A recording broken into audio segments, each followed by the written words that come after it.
आचारमाळिका या संदर्भातली आपली 5 वचने आधी झालेली आहेत. आजच्या सत्रामध्ये आपण 6व्या वचनासंदर्भात विश्लेषण बघणार आहोत.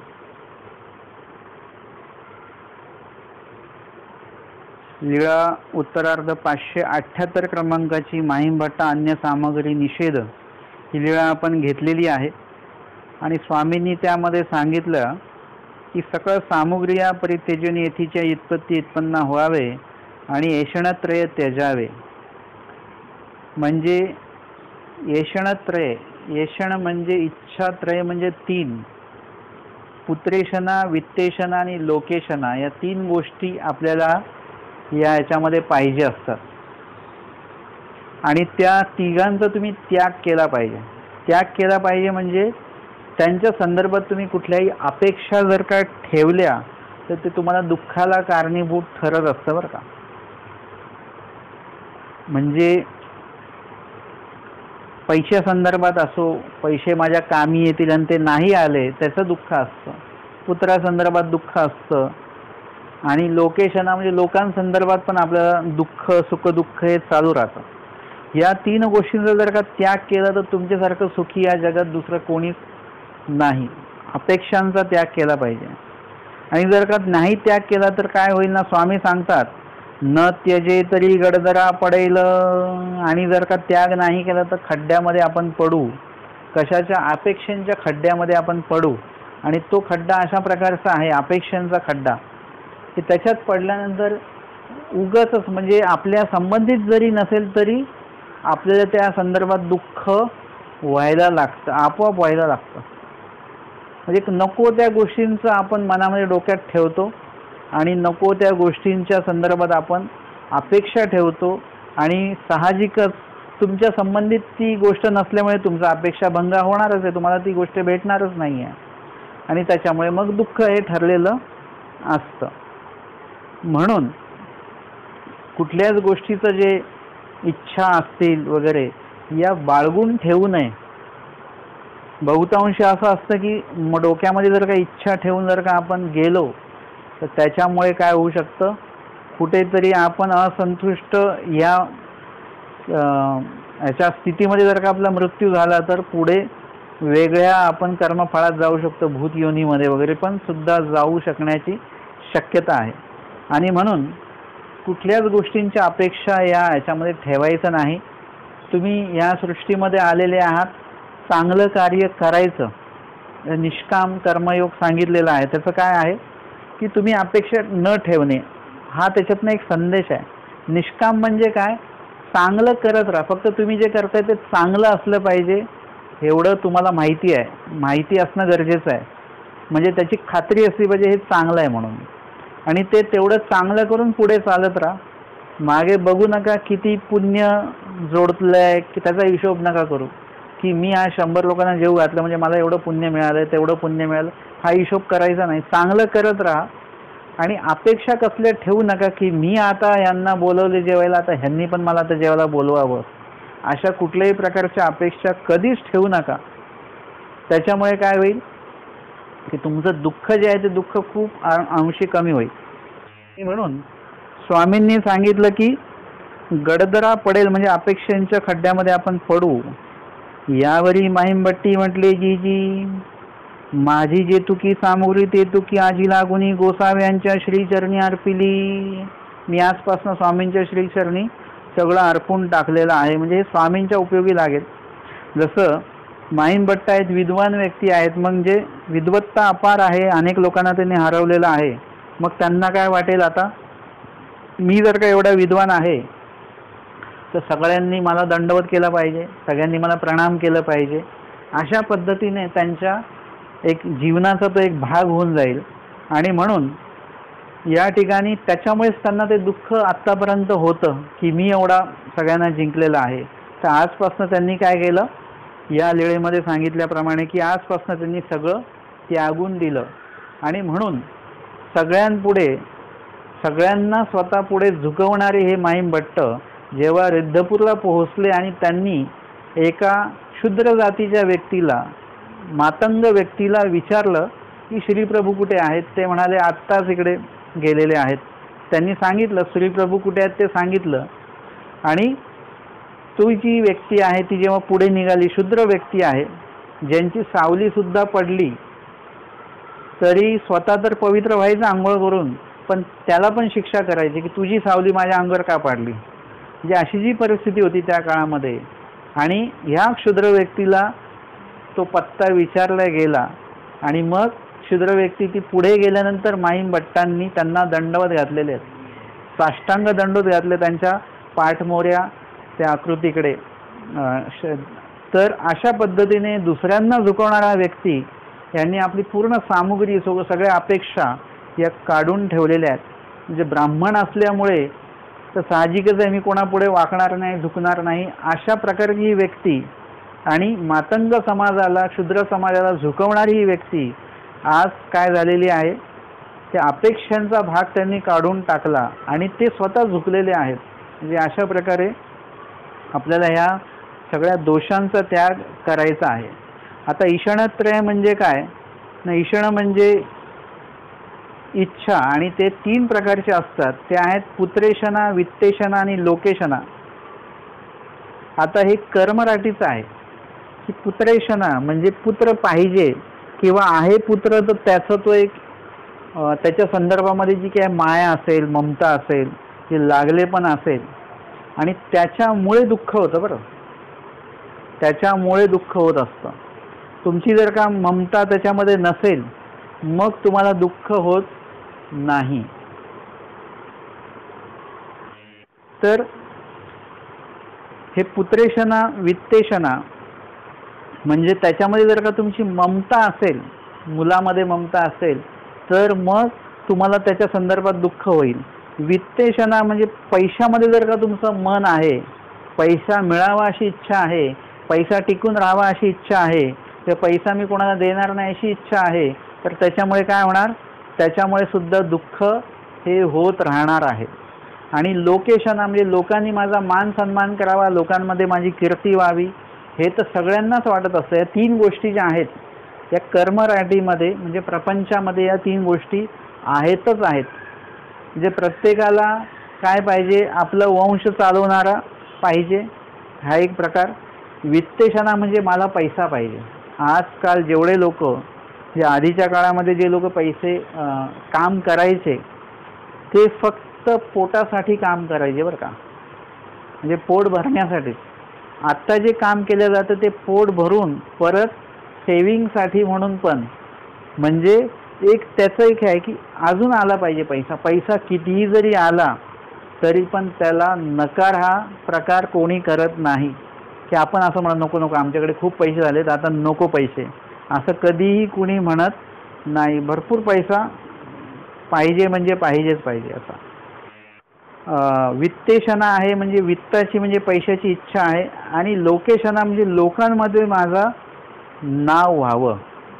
म्हणजे बघा कुणाकडनं काय बातमी मिळाली की आपल्याला असं असतं की 4 चौघात मी आधी सांगावं का, कारण की मग माझं नाव येईल की आम्हाला त्या ह्यांच्याकडनं कळालं. म्हणजे आपलं नाव झालं पाहिजे, आपलं नाव आलं पाहिजे. तर अशा पद्धतीने लोकांमध्ये आपलं नाव व्हावं अशा इच्छेचे काही लोक असतात की जे त्या अपेक्षेमध्ये सुद्धा ते दुःख भोगत असतात आणि त्याच्यामध्येच ते असतात. तर हे सगळं झालं कर्मराटी. पण दैवराटीमध्ये सुद्धा म्हणजे आश्रम विभागामध्ये सुद्धा या गोष्टी आहेत. मग त्याच्यामध्ये पुत्रेशना म्हणजे शिष्य, माझा शिष्य वगैरे ह्या संदर्भात दुःख आहे. अजून पुढच्या ज्या गोष्टी त्याच्या संदर्भामध्ये पण दुःख आहेच. म्हणजे दैवराटीला हे सुद्धा सुटलेलं नाही. म्हणून म्हणजे तुम्ही असं नाही की आम्ही दीक्षा घेतल्यानंतर आम्ही एकदम दोषमुक्त झालो असं तुम्ही असं हे नाही करायचं. म्हणजे स्वतःविषयी तुम्ही, कारण की तिकडे गेल्यानंतर सुद्धा तुम्हाला या गोष्टी काय करायच्या, उलट प्रकर्षाने पाळायच्यात तिथे. म्हणजे तिथे जास्त लक्ष तिथे तुम्हाला द्यायचं आहे. मग हे ईषणत्रय जे आहे ते त्यागल्याने काय होतं न, क्रिया मात्र ईश्वराच्या ईश्वरीचा लेखी लागे. म्हणजे क्रिया मात्र म्हणजे सकळ क्रिया, प्रत्येक क्रिया जी आहे ती ईश्वराच्या लेखी लागते.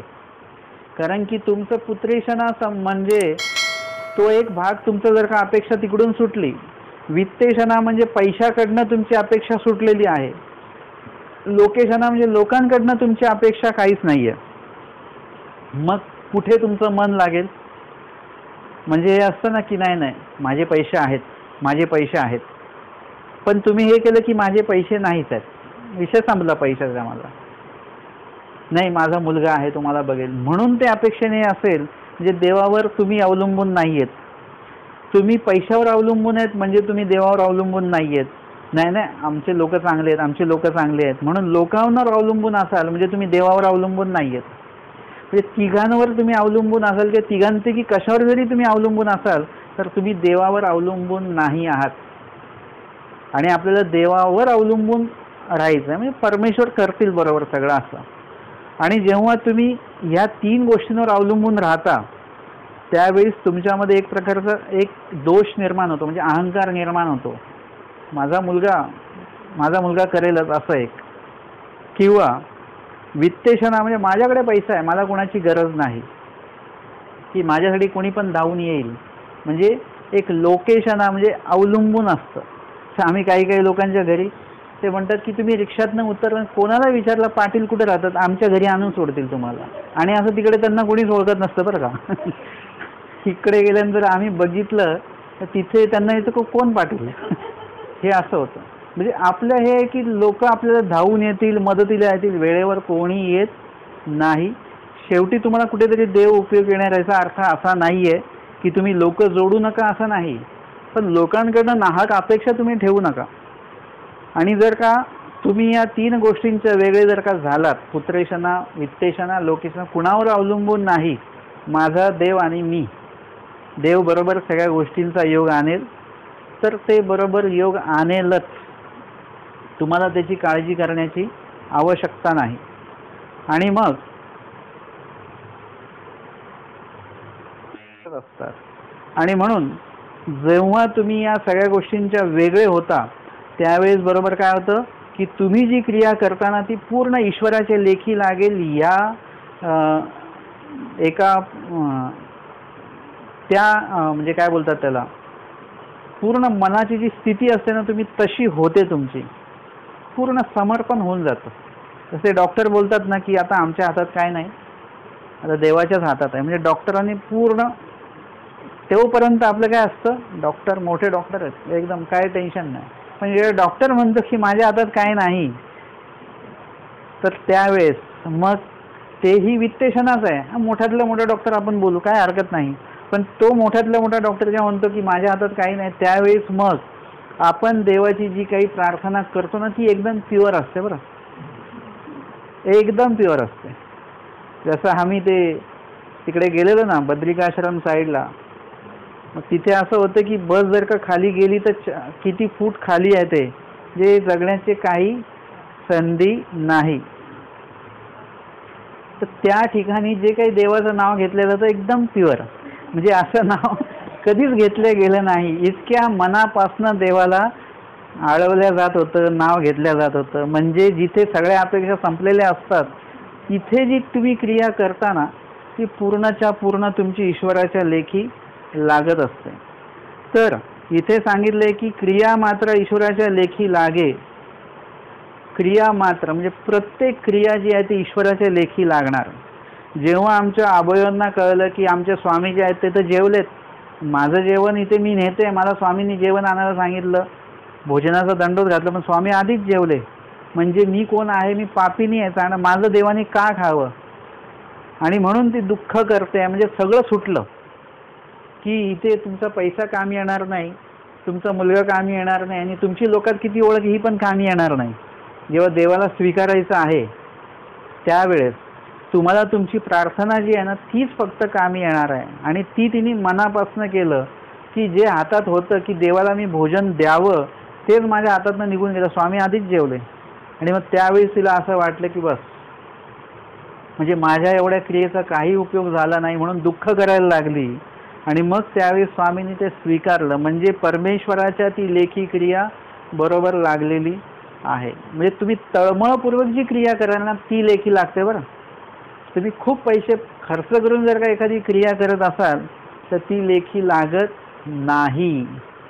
ती फक्त काय होतं, एक प्रदर्शन होतं. एखाद्याचा पंचावतार सुद्धा वाया जाऊ शकतो. ते 5 ताटं मोठी मोठी आणि नको नको ते पदार्थ त्याच्यात ठेवलेले आहेत. सगळं आहे, म्हणजे मुंग्यांना पण टेन्शन आहे काय काय खावं आज, इतकं सगळं आहे. आणि एखाद्याचं तो पंचावतार वाया जाऊ शकतो आणि एखाद्याचं भाजी आणि भाकरी ती उपयोगी जाऊ शकते, सांगता येत नाही. तुम्ही म्हटलं नाही शिळी भाकरी आहे आणि भाजी आहे काहीतरी, तेवढ्यात एखादं कोणतरी येऊ शकतं वासनिक चांगला स्मरणनिष्ठ, किंवा एखादे कोणी साधू येऊ शकतात आणि त्यांच्या मुखी ते अन्न तुमचं भोजन जाऊ शकतं, असं सुद्धा होईल. म्हणजे तुमचं ते जे काही क्रिया आहे त्याच्यात तळमळ असेल तर निश्चितपणे ते उपयोगी जाईल, आणि तळमळ नसेल तर मग ते उपयोगी जाणं कठीण आहे.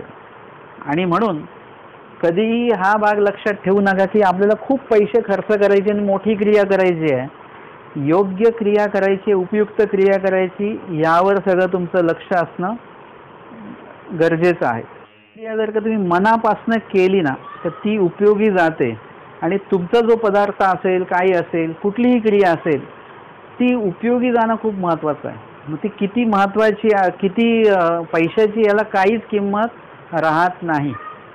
तुम्ही 800 रुपयाचा तुम्ही पिझ्झा आणून ठेवला आणि इकडे 2 रुपयाची भाकर आहे, अधिकरण काय खातील?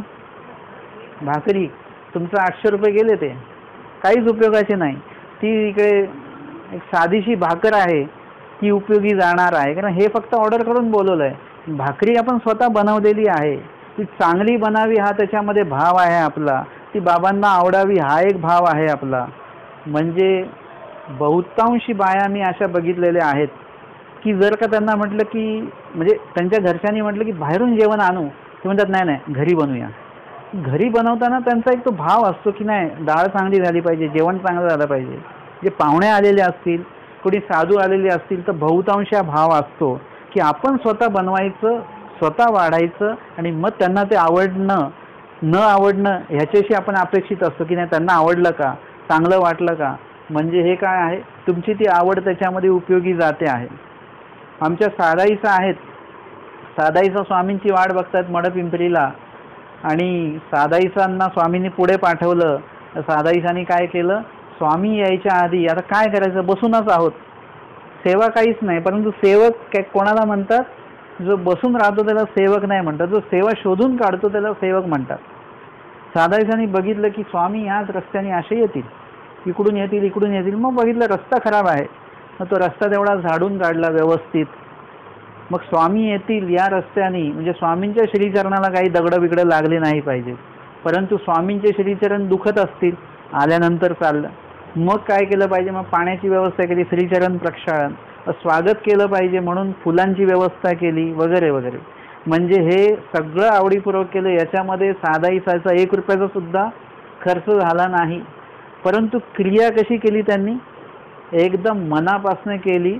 म्हणून स्वामी बाईसांना काय म्हणतात, हे तुमच्या उपयोगी जाणारे आहेत बरं का. या ज्या साधाईचा आहेत या तुम्हाला उपयोगी जाणार आहेत, कारण की त्यांच्याकडे सुद्धा आवड आहे, बाईसांकडे सुद्धा आवड आहे. आणि म्हणून जेव्हा तुम्ही सगळ्या गोष्टींकडनं अपेक्षा तोडून टाकता, त्यावेळेस तुमच्याकडनं ईश्वरपैकीची जी क्रिया आहे ना ती उत्तम प्रकारे होऊ शकते. बघा, तुमचं जर का आयुष्यामध्ये असं जर का झालं की 2-4 लोकांची तुमची अशी क्रमाने भांडणं झाली, आणि तुम्हाला असं वाटलं की या जगामध्ये आपलं कोणीच नाही आहे, असं ज्या दिवशी तुम्हाला वाटलं त्या दिवशी तुम्ही देवाच्या जास्त जवळ असता बरं का. तुम्हाला असं वाटतं की नाही, देवाशिवाय आपलं कुणी नाही. म्हणजे त्यावेळेस तो व्यक्ती देवाची प्रार्थना हे ते, म्हणजे तो देवाचं पुस्तक मनापासून वाचेल. काही लोक एवढे त्यांना देव जवळचं वाटतो की ते सर्व देवाच्या घरी जातात आत्महत्या करून. तर तसं आपण करायचं नाही.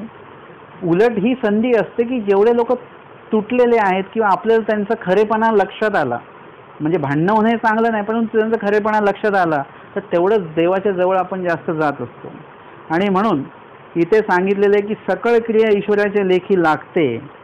आणि ईशणत्रय जर का आहे ते जर का त्यागलं नाही तर काय होईल ना, हेतू संचरे वायाची जाये. हेतू संचरे म्हणजे काही ना काही हेतू तुमच्या मनामध्ये असतो आणि त्याच्यामुळे क्रिया वाया जात असते. म्हणजे दोषरूप हेतू संचरतो आणि त्याच्यामुळे क्रिया कुठलीही वाया जाऊ शकते. आणि पुढे जाऊन प्रसवे अनिष्टा तेही दे, म्हणजे अनिष्ट सुद्धा घडू शकतं त्याच्यामुळे. आता पुत्रेशना, अनिष्ट, पुत्रेशनामुळे अनिष्ट घडतं, याला काही प्रमाण आहे का? तर त्याला प्रमाण आहे यथा पंचकोळाचार्य, आपण लीळा झालेली आहे. पंचकोळाचार्य ह्याला पुत्रेशना म्हणजे स्वतःचा तो शिष्य होता, त्याचा शिष्य दुसऱ्या एका गुरुनी काय केलेलं आहे, ते चाळवला, म्हणजे स्वतःकडे त्याला ओढून घेतलं. आता कसं असतं माहिती आहे का, की कुणी कोणाकडे जेव्हा आकर्षित होतं एक गुरु म्हणून किंवा त्यांच्याकडनं काय, तेव्हा त्या गुरूंकडे काहीतरी वेगळं असतं म्हणा, काही ज्ञान असतं म्हणा, मग ते तिकडे आकर्षित होत असतील. परंतु काय झालं त्याच्यामुळे, हा पंचकुळाचार्य जो होता त्याला ते आवडलं नाही, माझा शिष्याने तिकडे गेला असं त्याला वाटलं. आणि त्याच्यामुळे त्यांनी काय केलं की त्या गुरुला त्यांनी काय केलं, विष त्याला खायला घातलं, काहीतरी पदार्थ पाठवला, त्याच्यात विष कालवलं आणि ते विष त्याला दिलं. आणि त्या विष खाल्ल्यामुळे, विषयुक्त पदार्थ खाल्ल्यामुळे तो गुरु मेला. त्याच्यामुळे काय झालं की अनिष्ट घडला. हा तर पंचकुळाचार्य कशाला गेला, भूत योनीला गेला हा, कारण की त्यांनी दुसऱ्याची हत्या केली. दुसऱ्याला विष देऊन मारणं ही हत्या आहे. आता सध्या जे काही रासायनिक गोष्टी टाकल्या जातात ज्याच्यावर त्याच्यावर पदार्थांवर खाण्याच्या, ते आपण खातोय, त्याच्यामुळे खाणाऱ्याला काय होतंय, खाणाऱ्याचं आजारपण वगैरे काहीतरी बळावतंय. ते सांगितलं की टमाटर खाल्लेले चांगले असतात, परंतु एकाने मला सांगितलं की ते टमाटे कमी पाण्यामध्ये होत नाहीत, जास्त पाणी लागतं, ते कमी पाण्यात व्हावं म्हणून रसायन त्याच्यावर शिंपडलं जातं, त्याच्या कमी पाण्यात ते टमाटे चांगले येतात. आता ते टमाटर आपण खाल्ल्याने काय होणार, कॅन्सर होणार, अजून काय आजार होणार. म्हणजे हे काय आहे, एक प्रकारे आपण समोरच्याला विष खाऊ घालतो आहोत, नको ते पदार्थ आपण त्यांना खाऊ घालतो आहोत.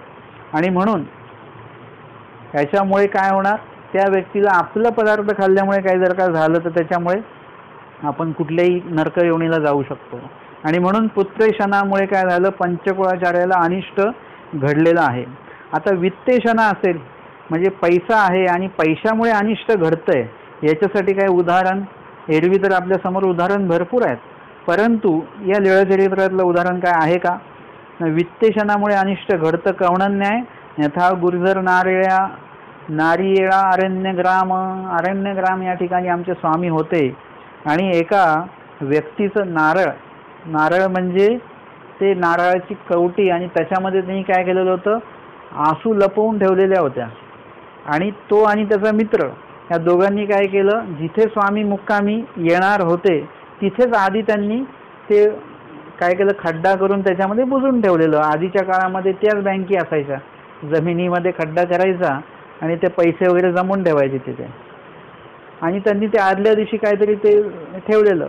दुसऱ्या दिवशी आमचे स्वामी तिकडे मुक्कामी गेले आणि स्वामींचं पूजा अवसर वगैरे झालेला आहे समजा, आणि त्या ठिकाणी हा व्यक्ती आला ज्याचे ते पैसे होते. त्यांनी इकडे उकरून बघितलं तर तिकडे ते पैसे नाही, त्याचे आसू नाही तिथे. मग त्यांनी बघितलं की हे लोक कालच राहायला आले इथे, मग ह्यांनीच ते पैसे घेतलेले आहेत, अनिष्ट कसं घडतं पैशामुळे. आणि मग त्यांनी काय केलं की स्वामींवर आरोप घेतला. स्वामी म्हणाले की तुझ्या द्रव्याचं आम्हाला करायचं काय, आम्ही काल आज आलो इथे असं. परंतु काय ऐकायला तयार नाही. मग स्वामींनी भटोबासांना पाठवलं, जा तुम्ही न्याय निवाडा करून या. म्हणजे आधीच्या काळामध्ये जसं आपण पोलीस स्टेशनला जातो आता, त्या काळामध्ये पंचायत समिती म्हणजे गावाचं जे काही ग्रामपंचायत आहे तिथे जायचं आणि मोठ्या ते 4-5 लोकांच्या समोर ते न्याय निवाडा करायचा. भटोबास त्या ठिकाणी गेलेले आहेत त्यांच्यासोबत. आणि मग भटोबासांनी म्हणजे वक्तव्याच्या माध्यमातून, कुशळ वक्तव्याच्या माध्यमातून हे केलं की बाबा आम्हाला काय करायचं, आम्ही काय आलो, आम्हाला माहितीसुद्धा नाही, श्रुते माहिती नाही ना भेदे माहिती नाही की ह्याचं द्रव्य इथे आहे. आणि मग त्या लोकांनी पण मान्य केलं आणि त्याला सांगितलं की अरे हे संन्यासी लोक आहेत, तूच तुझ्या पद्धतीने बघ द्रव्य कुठे ठेवलं असेल, पण तू यांना दुखावलं, शेण माती लाव. प्रायश्चित करायचं असेल तर कसं करावं लागतं, शेण माती अंगाला लावावं लागतं. आणि मग ते जाऊन तिथे प्रायश्चित कर त्यांच्या पुढे, आणि मग ते तुझी त्यांना प्रसन्न कर आणि ते शुद्धी सांगतील, म्हणजे तुझं द्रव्य कुठे गेलं ते सांगतील. आणि मग हा तसा गेला स्वामींसमोर. स्वामी म्हटले काया पाखाळून या, म्हणजे आंघोळ करून या, स्वच्छ होऊन या, आम्ही तुम्हाला सांगतो. आणि मग त्यांनी मग स्वामींनी सांगितलं की तू आणि तुझा मित्र आलेला होता काल, तुम्ही दोघांनी हे केलं, तुम्हाला दोघांना माहिती. मग तुझा मित्र, तू गेल्यानंतर तुझा मित्र आला आणि त्यांनी ते आसू तिथून काढून नेल्या आणि स्वतःच्या आईकडे त्यांनी दिलेले आहेत सांभाळायला. ते कुठल्या ठिकाणी तिच्या आईने ठेवलेलं आहे ते पण सांगितलं आणि त्याच्यातली एक आसू कमी आहे, पण तू जाऊन त्याला मागायची नाही, फक्त त्याच्या आईला जाऊन सांगायचं की ते आमच्या आमच्या ते मडक्यामध्ये तुम्ही ते ठेवलेलं आहे ना आसू, ते मला द्या. तर त्याची आई तुम्हाला देईल. आणि तो गेला, हे मागितलं, त्याच्या आईने त्याला दिलं ते आसू आणि बघितलं तर खरंच एक आसू कमी होती. मग आला स्वामींकडे, मग काही धान्य द्या, हे द्या, ते द्या वगैरे. म्हणजे द्रव्यामुळे काय झालेलं आहे, एक अनिष्ट घडत होतं की एखाद्या वेळेस दुसऱ्यांकडे जर का द्रव्य असेल तर आपल्याला असं वाटतं की ह्यांचं पूर्ण प्रॉपर्टी मला मिळाली पाहिजे, उगाच घेणं नाही देणं, हे अनिष्टच आहे. म्हणजे दुसऱ्यांच्या द्रव्यावर आपण हे ठेवतो आहोत. एखाद्याला जर का बातमी म्हणजे एखाद्याला कोणाला तरी 500 रुपये मिळाले, आपल्याला मी गेलो असतो तर मला मिळाले असते, म्हणजे उगाच डोक्यात येतं. पैशांमुळे हे अनिष्ट घडतं. आता हे पैसे जर का आपल्याकडे असतील तर काय होतं, आपल्यासोबत अनिष्ट घडू शकतं. म्हणजे कोणाला जर का कळलं की ह्यांच्याकडे पैसे आहेत तर काय होऊ शकतं, ते आपलं काहीतरी जीवाचं बरं वाईट करू शकतात, म्हणून त्याच्यामुळे अनिष्ट घडू शकतं. आता बहुतांशी काय होतं की ते साखळी चोर असतात ना, ते काय करतात, गाडीने येऊन मंगळसूत्र किंवा चैन काढतात, ओढतात. असं बहुतांशी महिला वर्गांना टार्गेट करतात, ते पुरुषांना नाही करत. मग आता असं असतं की आता तो व्यक्ती आहे, तो एवढा मोठा चाकू घेऊन आहे आणि तो ते मंगळसूत्र खेचतोय आणि ही बाई खेचू देत नाही. आता तो चाकू जर काय तो पोटात घुसला तर काय होईल, तो तर काय करणार, शेवटचा उपाय त्याच्याकडे तोच आहे. आता तुम्हाला मंगळसूत्र महत्वाचं आहे की जीव महत्वाचा आहे? मेल्यानंतर ते मंगळसूत्र पण गेलं आणि जीव पण गेला असं होणार आहे. कारण की परंतु लोक काय करतात की नाही द्यायचं, अरे जीव जाईल बाबा, देऊन टाक, दुसरं मंगळसूत्र करता येईल. दुसरे पैसे असतील, एखादी व्यक्ती कोणी पैसे हिसकावतं तर दिल्या जात नाही, ते आहे. जे पैशामुळे अनिष्ट आपल्याला पण घडू शकतं आणि दुसऱ्यांना पण घडू शकतं. आणि म्हणून अधिक पैशांचा जो काही संग्रह आहे तोही असू नये आणि अधिक पैशांमध्ये पण तुम्ही तुमचं लागले पण असता कामा नये की एकदा ते पैसे, एखादं द्रव्य गेले की दिवसभर त्याच्यातच राहायचं. पैसे गेले, पैसे गेले, पैसे गेले, पैसे गेले, आयुष्य गेलं त्याच्यामध्ये, त्या पैशामुळे, आणि त्याच्यामुळे अनिष्ट घडू शकतं. त्यानंतर सांगितलेलं आहे की लोकेशना जी आहे त्याच्यामुळे अनिष्ट घडतं. याला काही प्रमाण आहे का? यथा विष प्रयोगाचा जोगी, म्हणजे एक जण होता तो जोगी, तो काय करायचा, सगळ्यांना चमत्कार दाखवायचा आणि स्वतःचं नाव व्हायचं त्याचं. जसं तो विष्णू स्वामी होता, तो काय करायचा, त्याच्याकडे गुटिका सिद्धी होती, तर ते गुटिका सिद्धी तोंडात टाकायचा आणि तो उडायचा. तो उडून काय करायचा, कुणाच्याही घराच्या त्या खिडकीला येऊन ते आतमधला संवाद ऐकायचा आणि ते ऐकला की मग दुसऱ्या दिवशी त्याच्या दर्शनाला ते लोक आली की ते म्हणायचं का बघा काल तुम्ही या वेळेला हे वाक्य बोलले की नाही. हो बाबा तर अंतर्यामी आहेत, लोक पण बिचारे. आणि मग त्याला मानायचे वगैरे. मग त्यांनी एकदा ठरवलं की आता लोकांना दाखवायचंच आता आपलं काय ताकद आहे ती. मग त्यांनी एकदा काय झालं, एकदा तिकडे ते नदीच्या काठाला सगळे लोक जमलेले होते, काय यात्रा बित्रा काय असेल, आणि मग त्यांनी तिथे गुटिका तोंडात टाकली आणि तो उडायला लागला आणि सगळे लोक बघायला लागले की अरे विष्णू स्वामी चालले स्वर्गात चाललेवर, आज तिकडे त्यांना बोलवणं असेल काय असेल. आणि मग थोड्या वेळाने काय झालं की तो उडतोय, नदीला पाणी आहे आणि ते काय झालं, चक्रीवादळ आलं. त्यावेळी पण यायचे हे, ते असं वादळ येतं ना, तर ती माती जी आहे ती माती त्याच्या नाकात घुसली आणि त्याच्यामुळे त्याला आली शिंक आल्यामुळे ती गुटिका पडली, तोंडातनं बाहेर पडली आणि त्याचा रिटर्न प्रवास चालू झाला. वर चालला होता तो, खाली यायला लागला आणि सगळे लोक बघतात ते बघ काय झालं. आणि तो येऊन खडकावर आपटला. नशीब ते म्हणजे नदीला पाणी होतं तर नदी आणि खडक असं, तो जर का सुक्या कोरड्या नदीमध्ये आपटला असता तर तो मेला असता तो. आणि त्याच्यामध्ये त्याचा पाय फ्रॅक्चर झाला आणि तरी सुद्धा लोक त्याला मानत होते. बरं त्याचा जो पाय आहे ते फ्रॅक्चर झालं, एवढं सगळं झालं तरी लोक त्याला मानत होते. हे लोकेशन आहे. लोकांमध्ये जर का मला नाव कमवायचं आहे म्हणून तुम्ही जर का अशा प्रकारे काही करायला लागले तर त्याच्यामुळे अनिष्ट घडू शकतं. मग असं झालं की एकाने ते म्हटलं की बाबा मला आता अमक्या अमक्या दिवशी मला विमान घ्यायला येणार आहे स्वर्गातनं.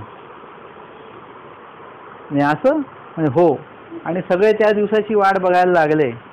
लोकांना म्हणजे हा जाण्याचं घाई होती का विमान बघायची हे असेल माहिती नाही, परंतु काय होतं की हे फक्त लोकेशन म्हणजे लोकांमध्ये नाव व्हावं म्हणून हे फक्त बोलल्या गेलेलं होतं.